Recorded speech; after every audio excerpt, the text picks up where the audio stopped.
জানেন তো, কাল রোদ্দুর পড়তে না পড়তেই আমরা বেরিয়ে পড়েছিলাম।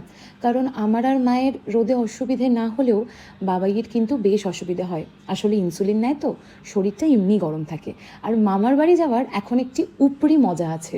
সেই মজাটা হচ্ছে ছোট ছোট কিছু কচিকাঁচা। হ্যাঁ, আমার দুই দাদার ছেলে মেয়ে, চারটে একদম মানে কী বলবো, মানে ধরে না রাখার মতো বোম। মানে সারাক্ষণ এখানে ফাটছে বা ওখানে ফাটছে।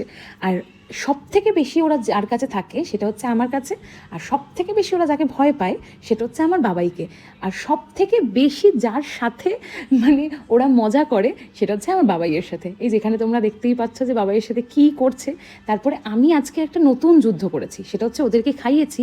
আর তার থেকেও বড় যুদ্ধ হচ্ছে দাদু ভাত খায়নি বলে দাদুকে একটু দই খাওয়ানো। এইসব করতে করতেই হঠাৎ করে দেখলাম আমার মামি কিন্তু সব জামাইদেরকে খেতে দিয়ে দিয়েছে।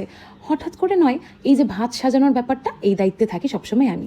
দ্বীপের পাঠানো কিছু উপহার ওদেরকে দিলাম। এই উপহারগুলোর মধ্যেও ওরা ফ্রুটিটা বেশ সব থেকে বেশি খুশি হয়েছে।